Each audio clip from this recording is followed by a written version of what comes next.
slam people's doors anymore. I've been yelled at too many times. Yeah, no, yeah. I hear you, bro. I don't want to fucking slam that shit and break it. Or have you just be on your bed like, this motherfucker's fucking on my doors. Last time he rides in this shit. It's a wrap. Yep, it's a wrap. I'm bringing the hoopty next time. No, that man. motherfucker's heavy-handed. Yeah, man. But how'd you end up getting into DJing? You've been doing it for a minute. I still remember, and I could be wrong, but I feel like I remember you DJing back like, it had to be like, what, 2010, 11 or some shit. It was around that time, because I graduated in 09. No, it had to be before 09.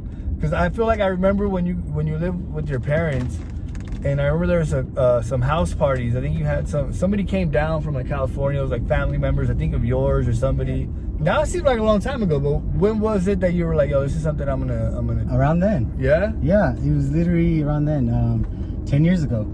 But fucking with it, that's the first 10 years ago is when I started like DJing, being comfortable enough to do it at a party around people and stuff. Right. I've been fucking with it since I was 15. I'm 32 now. Right. You know, I've been fucking with music for a long time. And when I started was WavePad, it's audio editing. That's cut, copy, paste. I would take a track and I'd cut out what I didn't like, and I would switch verses around and I would mesh them together seamlessly. And I'm like, this is dope. This is what I wanted. Yeah. The one song that started everything with this music, with me down this path of just loving everything there is about music, is Still Tippin' by Mike Jones. Oh, that violin, that string part, I wanted to hear it over and over again. So I fucking literally just Googled audio editing, downloaded this free software, kept it for free. Yeah. And I could do whatever I wanted with it. And I kept replaying it over and over, and I had the biggest smile on my face. Yeah. I was like, this is so dope. And then I started doing that with tracks. Young Jeezy and Kanye West's I put on. Oh, that's a record. Well, fucking Kanye West's verse, my favorite too. So let's copy that, throw it in the beginning. Yeah. Then we hear Young Jeezy, then we'll hear it again at the end. Yeah. You know, and I was like, dude, that was the dopest thing ever. No, that record dropped. Jesus. And then I started, I was always hang out and go to parties, throw parties and shit. Yeah. So I would always like burn CDs and take them with me to the house parties because I want to hear this, or let's throw on this vibe and this vibe. Yeah. And I would always take CDs with me and just, I know you can keep them. You know, I told you I always have a stack and I'd leave them wherever. Right. Because I noticed that the vibe was pretty much solely dependent on the music. Yeah. You know, like if you play something that's whatever, you know, you play, if you're feeling good, you know, you got some alcohol in you, some liquor, and you play some shit you can vibe out to, nod your head, or some shit you can, you know, hit the dance floor with. Right. That's what you want. And I noticed that reaction from people. So what I did is I looked for DJ software. Yeah. And that's when I started around 2009, 2008. I had some like internationally known EDM hits at the time. Yeah. I started downloading more and more, but I wouldn't play it. You know, that was kind of like my little secret like genre. Oh, okay. You know, because nobody wanted to listen to it really. But I remember at that time too, it was really like frowned upon. Like, yeah. listening to what? Like EDM. And it wasn't EDM, it was techno. Yeah. Like you listen to techno. You know, there's would find YouTube videos of, you know, little Asian kids fucking shuffling and shit. That shit was hilarious. But they went hard. I was like, damn, that's dope. And then the beat was hard. My brother Ivan, he'd always, you know, nod his head. He'd be like, yeah, that's bad. He never discouraged me of it. I was like, oh, you know what? And then when I would throw a little kickback or whatever, I just, you know, slip it in the playlist. Yeah. You know, and then they'd be like, well, what? This is tight. But I wouldn't play a lot, just that one song. I'd be like, all right, you know, ease them into it or whatever. Still, I wouldn't do a party of just that. I just kept it the hip hop shit, you know, the reggaeton, the twerking shit, and I fucks with that. You know, like I feed off of the crowd. That was my favorite thing about DJing. That's what kept me going and doing it. Is when I would do it, I would feel the crowd.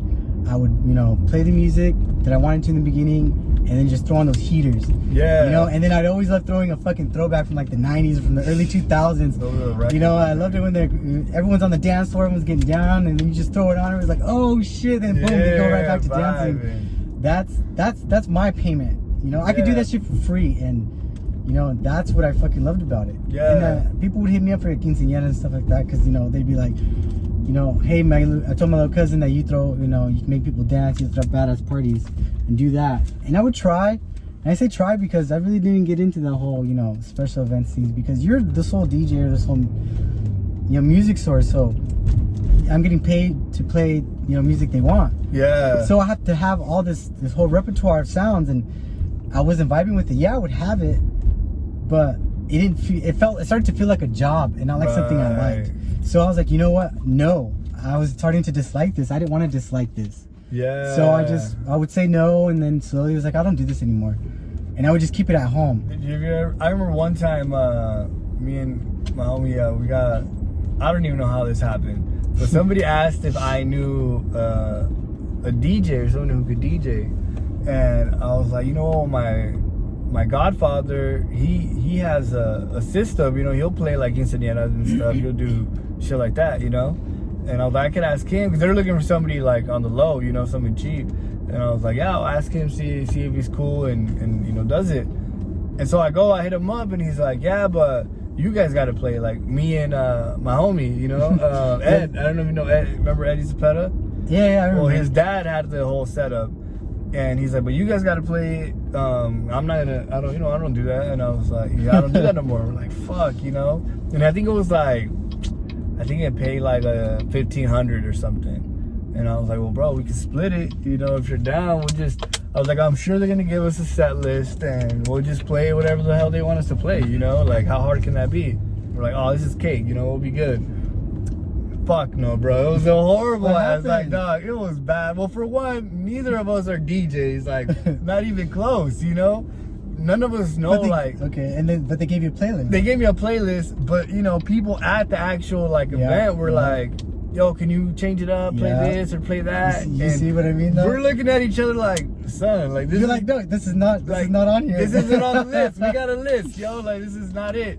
And they're like, and it even got to the point where they're like, yo, like, people were threatening, like, if you guys don't change it up, we're gonna leave. And I was like, dog, no way, yo. Like, we need to do something. And luckily we had like internet access there.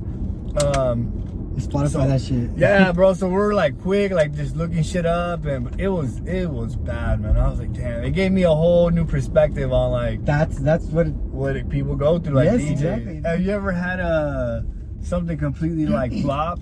Like you just could not get that crowd to move. Yes. Yeah? It fucking flopped, and it happened at a bar. Oh. It was the Sandbar in Moses, and at the time it was the Sandbar. It was the Sandbar Moses Lake. Yeah. And at the time it was Nepal's. Okay. Nepal's Landing. I told, who did I tell? I don't know. I know I told Nessie, and I know that's all I needed to tell. Shouts to Nessie. Yeah. And I told Nessie, and fucking, she was like, oh, what, Ed? Hell yeah. And I hadn't DJ for a minute, remember? Yeah. So they're like, this is after the break. So this is after the break where I hadn't DJ in shit. Othello. I hadn't DJ for a minute. I hadn't done a house party, nothing. If I did, it was just a small gathering. And I was like, hey, come to the bar, dude. I'm going to be at fucking the Sandbar. They're like, hell yeah, we'll be there, Ed. I told, my main girls, Anna and them, just a whole fucking list of people. And they're like, we'll be there. We'll go support you. Hell yeah. We'll go to the bar. Fuck it. That's hard, man. So I was like, hell yeah. So we go there, and I get set up early, and then set up with their system. And I'm like, all right, cool. Everything's tip top. Everything's great. I start going, and it's summer, so we got hot in there. Shit. It got fucking hot. That's a small ass bar, and it's a small bar, and it got packed. So I was like, all right, fuck it. And out of nowhere, I lose power. Not the bar. I lose power there where I'm at. mid get down. Bro. Everyone's getting down, and I'm like, hell yeah. And I think I stepped on something or whatever. And when I set up, I always make sure to stay clear. And that was my big thing at house parties. Ivan always made sure people were there. That was his main job if he was gonna be next to me. Yeah. Make sure nobody gets that close, or a drunk person spills something. I didn't have anybody do that, but I was like, all right, in a good corner, and I hit something, and the power goes out. Damn. Everyone stops, like, what the fuck? I was like, sorry. I go down and I start, fucking with it, and the bartender's fucking, how it is up there, rushed, So she's like looking, doing her fucking drinks and shit, and then she's like looking. I was like, fuck, and I go down, the pressure. And I'm like, fuck, damn, unplug this, unplug that, unplug this. And I'm like, no, and I go look, and Nessie's over there tapping her foot, like, come on. Not literally, but they're waiting. They were in the zone, they were in their vibe, and it was longer than 15 seconds. Is a long time. Oh my and then God. It was a minute, and then it was a minute and a half, and then I'm like, I'm going down there, and then I'm coming back up to see if it's a laptop or something that I connected to, and it's the owner, and she comes up, and I don't remember her name, and she's like, "Is everything all right?" You know, she had to fucking leave the busybody, be like, "What's going on?" I was like, I'm trying to get power. I lost power, you know. And she's like, "Oh, when I was setting up, it happened, but I fixed it." I was like, nothing's working." She's like, "All right." I was like, "I promise, you know, I'm doing my best," and it wasn't working. It was like 5 long minutes. Jesus, man. Next thing I know, you know, the crowd was feeling this shit, and it was a long time. I didn't get my music back up. It was hot in there. It wasn't worth it for them to just stand there fucking hot. They were going outside. They were going out front. Well, they couldn't really go out front. Right. The whole crowd. So they were like, "Let's go to Broadway." It's fucking messy. All right, fucking just go over there. I told myself, just go. You might as well. You guys want to dance? I got him dancing, and then boom, shuts down. Yeah. You know, like everybody that loves Travis Scott should listen to this mix. It's dope. I put it out there for the world. Yeah. You know, to listen to. This reggaeton, it's for everybody. Yeah. You know, so download it. That's listen right. to it. Yeah. I thought that Travis Scott one was dope. I'm not even like a huge Travis Scott fan, but the way you delivered it through with the video that you did, like you did this whole thing. Trailer? Yeah, a little trailer for it. That's what got me like instantly, because I can't tell you I'm like the biggest Travis Scott. I'll hear him here and there, but when I saw the trailer, I was like, yo. And the trailer like, was it was huge. The trailer, the audio I used from there, it was a loop, and that loop I found by accident, you know. And but anyways, I was like, I started making a trailer. I was like, you know what? I haven't uploaded anything. I'm gonna announce it in a good way. You inspired me with, you know, your channel. Yeah. And I was like, you know what? I'm gonna do a video, announcing people I'm gonna be dropping mixes. So I did the video, and that was so much fun, dude. Making it and splicing up all his music videos. And then I was like, what sound do I use? I was like, oh, I'm gonna work on. When I had that intro, I was like, that's an intro to a mix, a Travis Scott mix, because I had just that one piece. Yeah. That loop, and I applied it to the video, the trailer, and that's fucking perfect. Once I applied the sound to the video, that's where the edits come in. Right. Because I edit to cater to the sound. Right. You know, yeah. and then I'm like, this is so sick. I even got more, and the track wasn't even finished, far from finished. Yeah. But it motivated me. I was like, hell yeah, this is sick. And it was like a movie, and I took people through a trip. If you listen to the whole thing, most people listen through halfways, because halfways I get into his old shit, his mixtapes. Yeah. You know, and then it goes right back to Jack Boys and his newer stuff. When's the Rihanna mix coming? Because since like why would I do Rihanna? Forever, dog, I've seen you go like Rihanna gang all day. Like Rihanna Navy. You were the first one, at least that I can say from Hotel, that I remember like going hard for Rihanna. I fucking love like Rihanna. That was before I even knew there was like a Rihanna Navy thing, like a fan base. Yeah, I didn't know there was. I mean, I knew there was a fan base, but I didn't know it was like a. Because the only fan bases I knew that were like real were like Nicki Minaj back in the day. Like she had like the Barbies and Barbs, right? Barbs, and then I don't even think the Beyonce thing had like a name yet. That's the ones I remember. I remember Barb's. The Bayhive. Yeah, you know, I feel like the Rihanna, to me at least, I mean, and I could have been totally late, which more than likely is what happened. And then later I remember seeing like the Navy and the Beehive thing, you know, like through Twitter. And I was like, oh shit, like you see me. You see all my Rihanna shit on and there. I would see you posting Rihanna heavy. She's a bad bitch, dude. You know, I've grown to love her. And shout out to ex-boyfriend of mine, Tevin Albert, because he's the one that put me on. Oh, okay. Tevin and I started dating, and he was a Rihanna Navy fan, and I was immersed in it because it was every day. You know, it was all around me, and I became a fan because, of course, just like everybody else, you know Rihanna, you know the hits. But he would play it, and then he would always be playing her interviews. He would always be playing her live sets, and I would hear it literally all day, every day. And it wasn't annoying. It wasn't annoying. I was appreciative of it. Or I would hear her live, and I would hear her fuck up, or I'd hear her not hit her notes. Rarely. Yeah, right. But you know, I would see her true form, and I would see how she is, and I got to see a person that was really who I saw, like on TV and stuff. Right. She's always said that she doesn't want to be a role model. She's like, I'm not perfect. I don't want to be no role model. She's always been unapologetically herself. Yeah. And that's what when I got to see that aspect of her, that's when I was just like, I was hooked. I was like, dude, I love you. You know, you're awesome. You're amazing. You're everything, you know, that I am too, or would aspire to be. Right. You know, she was inspirational. She was, you know, she's this person that's in the limelight, but she's like, hey, I'm human. Right. And that's how I carry myself. Yeah. I'm human, dude. Like, I'm sorry. Like, I fuck up. I cuss, you know. I'll, you know, not be 100% polite. I'm sorry. Right. It's just who I am. I started to get back into music, and I started painting. and woodworking. It's just anything creative, a creative outlet. I'm a kid at heart. Right. You know, I'm a kid at heart because I always felt like a kid at heart. And I was watching my YouTube videos. I'd watch, you know, my Neil deGrasse Tyson and, you know, my Joe Rogan, just listening to who they interview and just, you know, just getting different perspectives from different walks of life. And it came to mind that I had this epiphany that, like, I'm a kid at heart because I'm curious about everything. Take your girls, for example, when they were young, between being an infant and a toddler that can talk. Right. Between then, or a toddler that's in preschool. So from crawling to preschool, in that zone, they get into everything. Right. You got to be like, oh man, especially when they start walking and crawling very fast. Yeah. Because there's fast crawling. Yeah. You're like, oh, I got to make sure this is gone. Because part of what kids do is, it's a human thing, is you get curious. You're examining the world around you. Yeah. So that's what I am with when I pick up a piece of wood and I'm like, what can I turn this into? I get curious. Yeah. What if I did this with music? It's the same sound, and I'm like, I get curious with it. What if I did this? Yeah. So with painting, and you know, what if I put this down and I did this? It's a curiosity, and I was like, that's why I go. That's what kids do. I go. That's why I'm a kid at heart, because I'm curious about everything. Certain things to, like, hey, like, it's cool to do more than just work. Like, do some shit on your time off. Like, it sounds so cliche, but it's, you know, like, I will always live by it. You're never too old. My DJ name, Boi Genius. Boi Genius, yeah. It's like, why boy? Because, you know, I'm always gonna be a kid. And the genius part is because, you know, my brother Saul, shouts to him for giving my first DJ name. Yeah. He called me when I was first messing with it or whatever, with music. Like I said, I was always curious about shit. I was taking apart electronics because, you know, like I was telling you, building my computer. Yeah. I was always figuring out how shit worked. Well, he called me Radio Shack. So he called me Radio Shack because he's like, here, can you fix this? And a Walkman. Yeah. Let me see what's wrong with it, you know. And I'd curious to see how parts work, so then I would know, you know, you get to know your shit. So I'd fix it for him. And then I started getting into the DJ stuff, and he goes, and I never considered myself a DJ until he said it. He's like, all right, it's not bad, DJ Radio Shack. And I was like, what the fuck? I laughed. And then it stuck with me. Yeah. But I'm not gonna call myself DJ Radio Shack. You know, I was like, I was always smarter than everybody in the room I was in, my brothers. Yeah.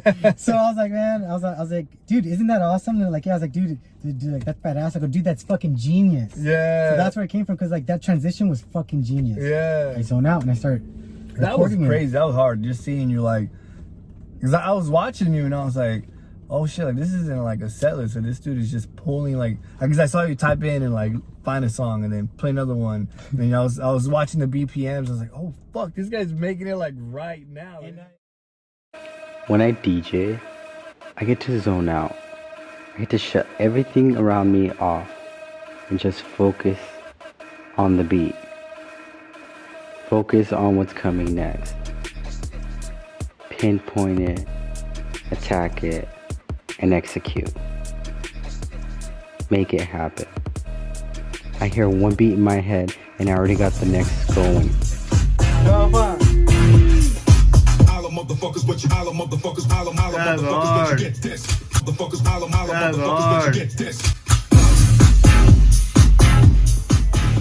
I'm in control of the beat and when to change it and how fast I change it and what the next beat is and the mood. Having that control is calming in a world full of chaos. So for those few moments, I'd like to take you guys for a ride. Just follow the beat. Just follow the beat. Just follow the beat.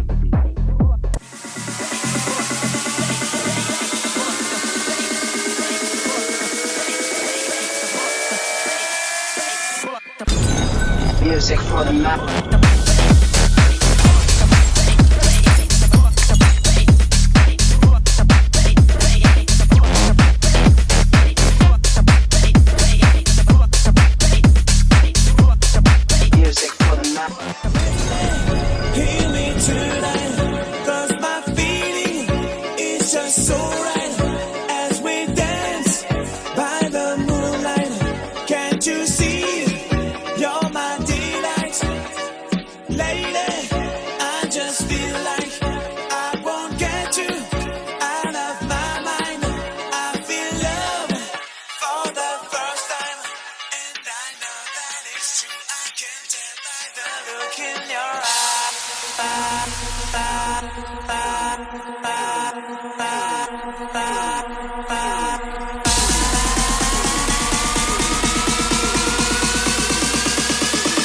Everybody come on, let's get down.